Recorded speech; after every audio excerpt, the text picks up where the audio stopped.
नमस्कार, PP news line में आप सबका स्वागत है। मैं हूं रजनी अनुभव। आइए सबसे पहले नजर डालते हैं अब तक की प्रमुख सुर्खियों पर।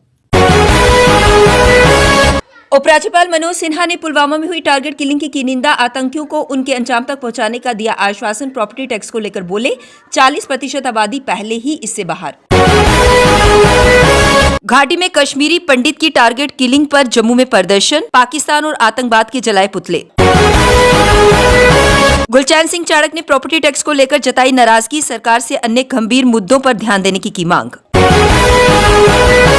All J&K RTC volunteers retired employees ने अपनी मांगों को लेकर किया प्रदर्शन।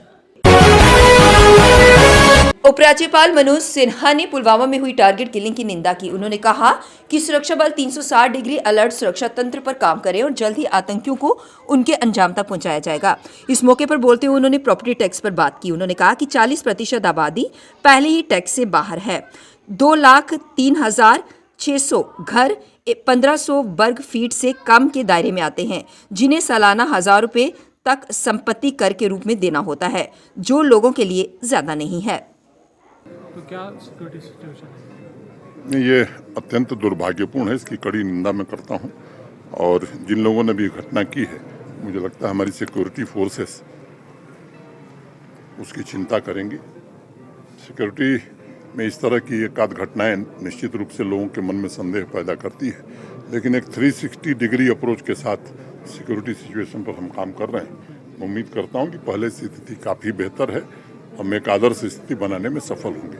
एक बात मैं और कहना चाहता हूं, हमारे हाउसिंग अर्बन डेवलपमेंट डिपार्टमेंट ने संपत्ति कर का एक नोटिफिकेशन किया है।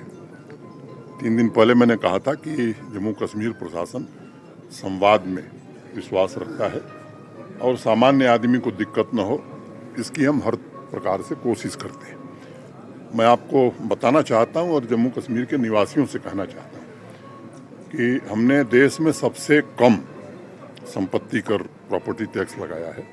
और अगर मैं आंकड़े आपको बताऊं तो श्रीनगर, जम्मू और बाकी म्यूनिसिपैलिटीज़ को मिला करके कुल 5,20,000 घर हैं शहरों में। 5,20,000, उसमें 2,06,000 घर ऐसे हैं जो 1,000 स्क्वायर फुट से कम है। माने 40% लोगों पर कोई टैक्स नहीं। 2,03,600 ऐसे घर हैं जो 1,500 स्क्वायर फुट के नीचे। इसका मतलब कि अधिकतम 1,000 रुपये एक वर्ष में 1,000 रुपये एक वर्ष में, माने 1,000 रुपीज मैक्सिमम इन 1 ईयर। और इसमें भी 2,03,600 में से 80% ऐसे होंगे जिन्हें 600 रुपये से भी कम देना है। और मैं तुलना अगर शिमला से करूं, अंबाला से करूं, देहरादून से करूं तो 1/10 ऑफ शिमला, अंबाला एंड देहरादून। तो इसलिए सामान्य आदमी की चिंता हमने की है। और अभी भी मैं कह रहा हूं कि कॉमन मैन को कोई दिक्कत है वो जरूर प्रशासन को लिखे, हमारे प्रमुख सचिव को लिखे, हमसे कहे। उसमें कोई सामान्य आदमी को दिक्कत नहीं आने दी जाएगी। वैसे ही कमर्शियल की अगर मैं बात करूं तो 1,10,000 दुकानें, 1,01,000 दुकानें हैं श्रीनगर, जम्मू और बाकी म्यूनिसिपैलिटीज में मिलाकर के। इसमें लगभग आधी 46% दुकानें ऐसी हैं जो 100 स्क्वायर फुट के नीचे की हैं और उन पर जो एक वर्ष में खर्चा आने वाला है 700 रुपये। और 46,000 में से मुझे लगता है 80% ऐसे लोग होंगे जो 500, 550 के रेंज में होंगे। तो 50 रुपया महीना मान लीजिए। और 30,000 ऐसी दुकानें हैं जो जिनको साल में 2,000 से कम देना, ये भी तीनों शहरों से 1/10 है।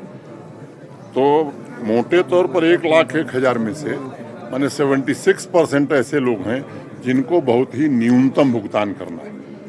मुझे लगता है कि इससे बेहतर व्यवस्था कोई नहीं हो सकती है। और बार बार हमने दोहराया है कि ये जो धन आएगा वो उसी कॉरपोरेशन के, उसी म्यूनिसिपैलिटी के अकाउंट में जमा किया जाएगा। हमारे शहर ग्रोथ के इंजन बन सकें उसके लिए काम किया जाएगा। सामान्य आदमी की नागरिक सुविधाओं में बढ़ोतरी हो इसके लिए इस पैसे का उपयोग किया जाएगा।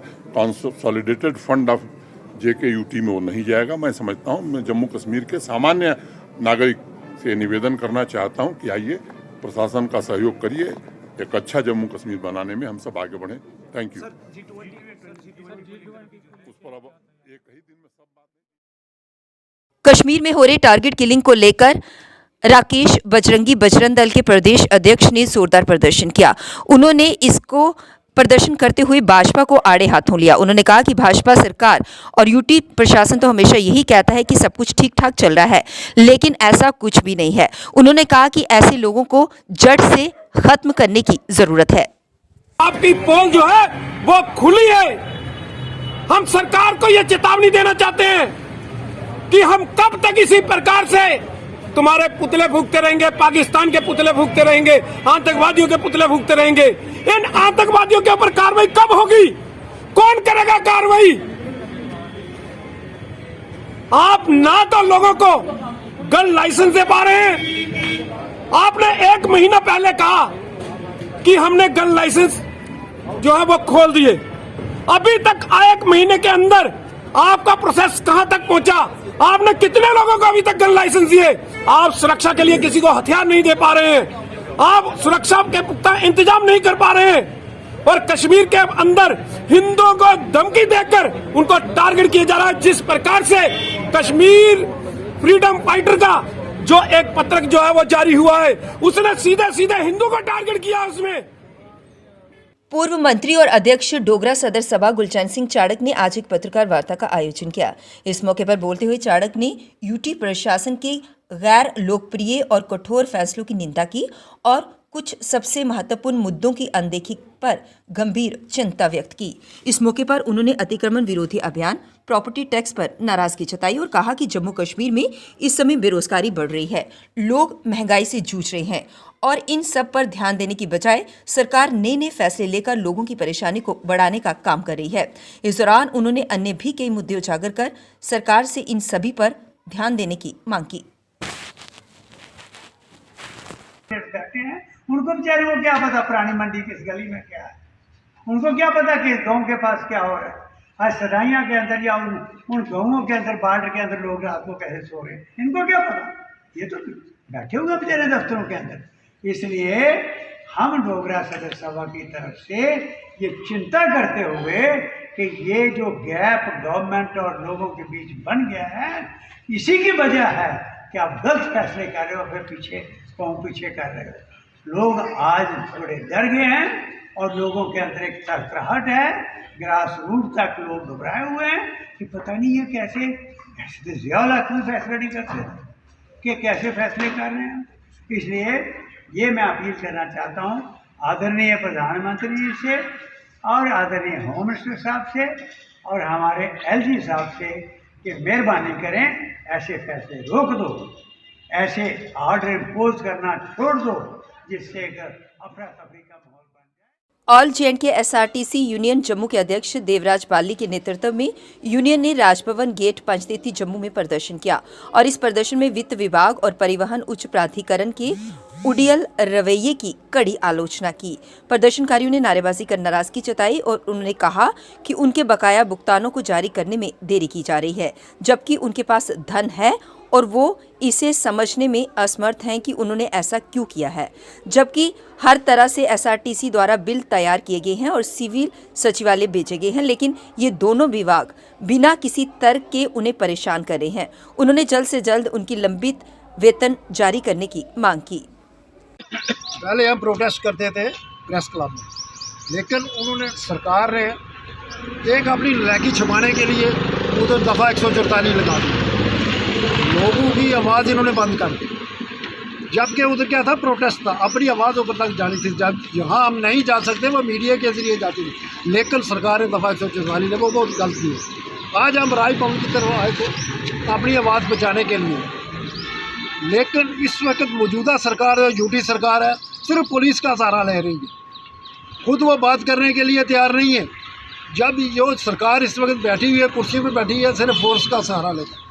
हम सरकार से ये मांग करते हैं, हमारे जो एरियर जिसमें कोला एरियर, 6 पे commission arrear and DA arrear, जिसका अमाउंट है 66,24,21,998 रुपये। हम सरकार से ये मांग करते हैं कि वो हमारा पैसा रिलीज़ किया जाए, क्योंकि हम कॉरपोरेशन के एम्प्लॉइज़ हैं, हमें कोई पेंशन बेनिफिट नहीं है। यही पैसा है, इसी पर तो हमारा दारोमदार है। जो पिछली सरकारें थी, जो विधायक थे, जो मंत्री होते हैं वो डेली बेसिस होते हैं, जो एमएलए होते हैं जो वो सिर्फ पब्लिक सेवा के लिए आते हैं। लेकिन जो विधायक 2 बार जीता, 3 बार जीता, उसकी 3-3 पेंशन लगी हुई है। हमने 38-39 साल सर्विस की है, हमारी पेंशन नहीं है। हम सरकार से ये कहना चाहते हैं, हमारे जो पेमेंट बैलेंस पेमेंट है, जिसके बिल ऑलरेडी सिविल सेक्टर में फाइनेंस डिपार्टमेंट के पास पड़े हुए हैं, उसको रिलीज़ किया जाए। अगर वही ऐसा नहीं होता तो हमारा ये जो धरना प्रदर्शन जारी रहेगा। जम्मू रेलवे स्टेशन का कायाकल्प करने का काम तेजी से चल रहा है। स्टेशन परिसर में एक शॉपिंग मॉल भी बनाया गया है, जिसमें टेंडर प्रक्रिया पूरी हो रही है और नींव डालने का काम भी शुरू हो गया है। ये शॉपिंग मॉल 3 मंजिला होगा, जिसमें 30 दुकानें होंगी। स्टेशन में आने वाले यात्री इन दुकानों में ब्रांडेड सामान की खरीदारी कर सकेंगे। इसके अलावा रेलवे स्टेशन पर हवाई अड्डे की तर्ज पर यात्री लॉन्च, डॉर्मेट्री के अलावा भूमिगत टनल जैसी सुविधा भी पा सकेंगे।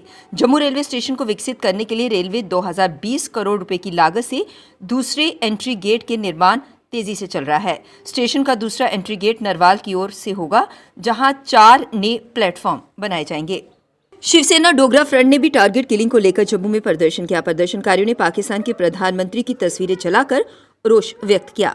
पाकिस्तान के खिलाफ नारेबाजी कर रहे कार्यकर्ताओं ने आतंकवाद को जड़ से मिटाने के लिए कड़े कदम उठाने की मांग की। इस दौरान फ्रंट के प्रधान अशोक गुप्ता ने कहा कि पाकिस्तान की शह पर काम कर रहे देश विरोधी तत्व टारगेट किलिंग कर अपने हताश होने का सबूत दे रहे हैं, उन्हें बख्शा नहीं जाएगा। उन्होंने आतंकवाद के खिलाफ कड़े कदम उठाने की मांग की। अपने कर्तव्यों से बाज आने का प्रयास नहीं करता, इसलिए ये कहने का प्रयास करना चाहता हूँ, माननीय मोदी जी, अगर आपके मन के अंदर आप कह रहे हैं कोई एड देनी है पाकिस्तान को, अरे हिंदुस्तानी डट करके विरोध करेंगे। जो हिंदुस्तानियों को कत्लेआम कर रहा है उनको हम खाना खाने को देंगे? ये बातें कदापि बर्दाश्त नहीं हो रही है। इसलिए देश के प्रधानमंत्री से भी अपील करना चाहता हूँ, बड़ा स्पष्ट एक ही नीति, आर या पार, पाकिस्तान के साथ युद्ध होना चाहिए, आर पार की परिस्थितियां पैदा होनी चाहिए और पाकिस्तान को नस्तानाबूद करने का प्रयास करना होगा। डबल स्टैंडर्ड कभी नहीं चलेगा। 2 नीतियां अब स्टेन गन लेकर के चल रहे हैं, दूसरे हाथ के अंदर आप कटोरा लेकर के भीख मांग रहे हैं। एक चपाती की कीमत 250 रुपया, 350 रुपया पेट्रोल के दाम, और स्टेन गन छोड़ने करता। मैं वहां की जनता से अपील करना चाहता हूं, पाकिस्तानियों से कहना चाहता हूं। तो आपने देखा कि जम्मू के अंदर टारगेट किलिंग का विरोध। पुलवामा में कश्मीरी पंडित संजय शर्मा की हत्या के बाद जम्मू में लोगों के बीच भारी रोष देखा जा रहा है। विभिन्न संगठनों ने टारगेट किलिंग के खिलाफ प्रदर्शन किया। इसी मौके पर महिला मोर्चा ने भी कच्ची शोनी में प्रदर्शन कर पाकिस्तान और आतंकियों के पुतले फूंक कर विरोध जताया। इस मौके पर उन्होंने पुलवामा में तैनात सुरक्षा गार्ड कश्मीरी हिंदू संजय शर्मा की हत्या की निंदा करते हुए प्रदेश सरकार से तत्काल दहशतगर्दों की पहचान कर उनका खात्मा करने की मांग की। आतंकवादियों के ऊपर ये पैसा गर्क ना करते हुए अपने देश को विकसित और अपने लोगों को खाना मुहैया कराए, यही उसके लिए काफ़ी रहेगा। मैं पुनः कड़े शब्दों में इस जो निंदनीय, जो कायराना हरकत की है उसकी कंडेम करती हूँ और यही चेताना चाहते हैं कि पाकिस्तान होश में आओ, भारत अपनी सक्षमता खुद पहचान कर इसका बदला लेना अवश्य जानता है। मैम, एक तरफ मैं आपकी इस बात से सहमत नहीं हूँ। आप भी मीडिया बंधु भलीभांति परिचित हैं, पिछले जो हमारे साल रहे हैं वो कैसे कठिन परिस्थितियों में हमारा आतंकवाद श्रीनगर में पनपा था, लेकिन आज हमारी परिस्थिति जो हमारे नौजवान हैं उनके हाथों से पत्थर हटाकर कलम देना, उनको स्टेडियम में खेल कूदों की तरफ आकर्षित करना, उनको जीवन यापन के साधन प्रदान करना, उनको आत्मनिर्भर बनाना, ये भारतवर्ष का लक्ष्य है, ताकि आतंकवाद से हटाकर हमारी युवा शक्ति को अपने जीवन यापन के लक्ष्य की ओर लेकर एक विकसित भारत का जो सपना साकार करने का हमारे यशस्वी प्रधानमंत्री जी ने सपना देखा है, उसको साकारित करते हुए कश्मीर को मुख्य धारा में लाते हुए एक विकसित राज्य के केंद्र। उत्तरी कश्मीर के सीमांत जिले कुपवाड़ा में एलओसी से सटे गुरेज सेक्टर में भारतीय सेना द्वारा गुरेज विंटर स्पोर्ट्स फेस्ट 2023 की शुरुआत की गई। सेना के एक अधिकारी ने बताया कि गुरेज घाटी में सबसे रोमांचक खेल टूर्नामेंट 16 टीमें इसमें भाग ले रही हैं। टूर्नामेंट में घाटी भर से बड़ी संख्या में क्रिकेट प्रेमियों को आकर्षित किया है। उन्होंने बताया कि पहले दिन कुल 3 मैच खेले गए और मैच रोमांचक क्षणों से भरे हुए थे, जिनमें शानदार कैच, बड़े छक्के और अन्य रोमांचक पूर्वक दृश्य देखने को मिले। उन्होंने बताया कि दर्शकों को कुछ बेहतरीन क्रिकेट देखने को मिला और उन्होंने बड़े उत्साह के साथ अपनी टीमों का उत्साहवर्धन किया। अधिकारी के अनुसार गुरेज स्नो क्रिकेट प्रीमियर लीग को युवाओं द्वारा काफी सराहा जा रहा है। हम बहुत शुक्रगुजार है 23JR राजमंड्री के, जिन्होंने यहाँ पे ये स्नो क्रिकेट टूर्नामेंट का आगाज किया। यहाँ पर 16 टीमें हैं जो यहाँ क्रिकेट खेल रही है। चौरवन, अचोरा, डावर की 2-4 टीमें, मस्तान, वापोरा, खोपरी और इजमरग। इसमें नॉकआउट मैच है, जो टीम हारेगी वो आउट हो जाएगी। हम बहुत शुक्रगुजार है 23JR का कि जिन्होंने यहाँ पे ये टूर्नामेंट लगा दिया। यहाँ पे सब जवान आवाम पूरे इसमें हौसला देते हैं, क्योंकि इसका वजह मेन ये है कि जो भी यहाँ के लोकल बच्चे हैं वो नशे वशे में मुबतला नहीं हो जाएंगे। इसीलिए यहाँ 23JR ने ये टूर्नामेंट आगाज किया है। हम बहुत शुक्रगुजार हैं इनके। अब वक्त हो चला एक ब्रेक का, मिलते हैं ब्रेक के बाद। मजबूती की पहचान ACC cement, messrs Bishandas Jaswal and sons, authorised stockist, ACC cement, 45 transport Nagar, Jammu. रंगीन खबरों की परत दर परत होता है तबसरा, खुला बयां करता है खबर के पीछे की कहानी। तीर पंचाल से सब कुछ दिखता है।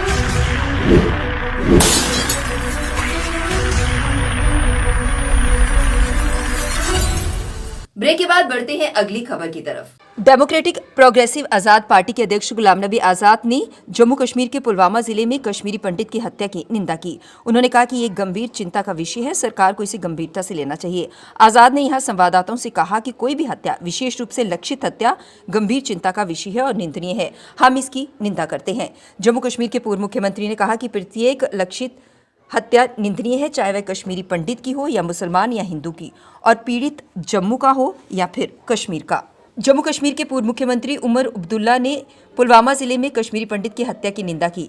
घटना के घंटों बाद अब्दुल्ला ने ट्विटर पर लिखा कि पुलवामा जिले में अच्छन के संजय पंडित के निधन के बारे में सुनकर उन्हें गहरा दुख हुआ। संजय एक बैंक में सुरक्षा गार्ड थे और आज उनका आतंकियों द्वारा उन पर हमला किया गया, जिसमें उनकी हत्या हो गई। मैं स्पष्ट रूप से इस हमले की निंदा करता हूं और उनके परिजनों के प्रति संवेदना व्यक्त करता हूं। बता दें कि 40 वर्षीय संजय शर्मा एक कश्मीरी पंडित थे। वह दक्षिण कश्मीर के पुलवामा जिले के अच्छन इलाके के रहने वाले थे। वह अपनी पत्नी के साथ बाजार जा रहे थे कि अचानक आतंकियों ने गोली मार दी। आतंकी संगठन TRF ने इस हमले की जिम्मेदारी ली है।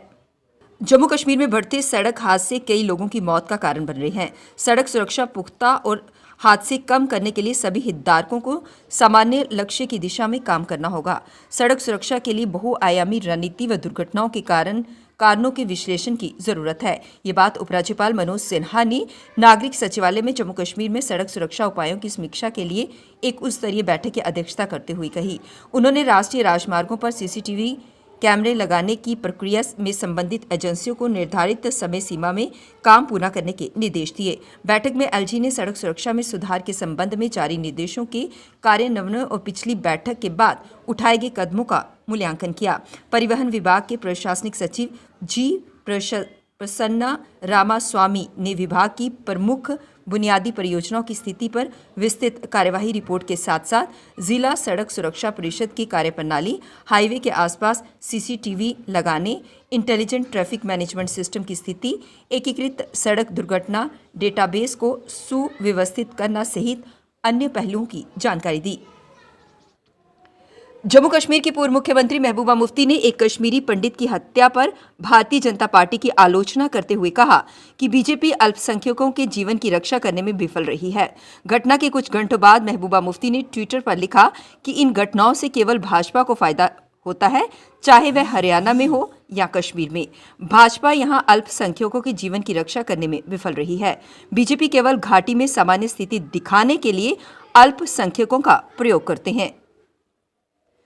जम्मू कश्मीर सरकार ने देश विरोधी गतिविधियों में संलिप्त अधिकारियों व कर्मचारियों के खिलाफ कार्यवाही जारी रखी है।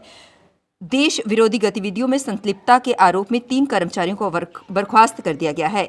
इन कर्मचारियों में एक जूनियर इंजीनियर और शिक्षक भी शामिल है। ये कार्यवाही भारत के संविधान के अनुच्छेद 311 के तहत की गई है।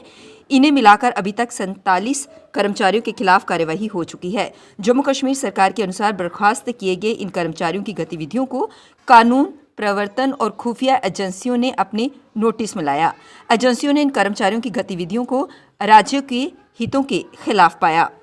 पीपी न्यूज लाइन के आज के इस अंक में बस इतना ही। मुझे और मेरी पूरी टीम को दीजिए इजाजत और आप देखते रहिए पीपी न्यूज लाइन। नमस्कार। जम्मू में आई टेस्टिंग की साइंटिफिक और मॉडर्न टेक्नोलॉजी के लिए हमेशा याद रखें जेम ऑप्टिशियंस, जहां पर रखा जाता है आपकी हर जरूरत का ख्याल। Gem opticians with the facility of eye exercise, A scan, biometry, pachymetry और ऑटोमेटेड फील्ड एनालाइजर। और हाँ, हमारे यहाँ बढ़िया क्वालिटी के ब्रांडेड स्पेक्टिकल्स, सनग्लासेस और कॉन्टेक्ट लेंसेज मिलते हैं। आपका भरोसेमंद एक ही नाम, Gem Opticians, Gandhinagar. Gem Opticians, Nai Basti. Gem Opticians, Amphalla. Gem Opticians, Trikuta नगर।